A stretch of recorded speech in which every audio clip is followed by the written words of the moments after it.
अस्सलाम वालेकुम, मैं हूं सबा भट्टी और आप देख रहे हैं MAT20 न्यूज HD। आइए नजर डालते हैं आज की अहम खबर पर।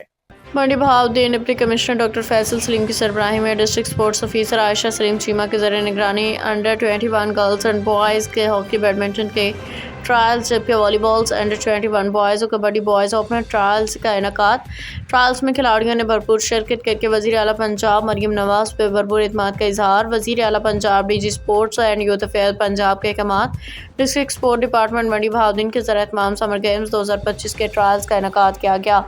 ट्रायल्स के जरिए टीमों का इंतखाब मेरिट की बुनियाद पर किया गया। District sports officer Ayesha Saleem Cheema का कहना था, deputy commissioner doctor Faisal Saleem की सरबराही में ट्रायल्स के जरिए टीमों का इंतखाब सिलेक्शन की गई। उन्होंने बताया कि कबड्डी बॉयज़ के ट्रायल्स पीर याकूब शाह स्टेडियम फालिया, गर्ल्स के बैडमिंटन ट्रायल्स TMA हॉल मंडी बहाउद्दीन। ट्रायल्स में खिलाड़ियों ने भरपूर शिरकत की। ट्रायल्स में किसी भी डिपार्टमेंटल से ताल्लुक़ रखने वाले खिलाड़ियों ने ट्रायल में शिरकत करके अहल नहीं, सिर्फ ज़िला मंडी बहाउद्दीन के मुस्तकिल खिलाड़ी ही शिरकत करने के अहल होंगे। और कबड्डी के खेल में उम्र की कोई पाबंदी नहीं रखी गई, जबकि हॉकी, बैडमिंटन और वॉलीबॉल्स में उम्र 21 साल रखी। मोहम्मद रशीद भट्टी, ब्यूरो चीफ MAT20 न्यूज़ मंडी बहाउद्दीन।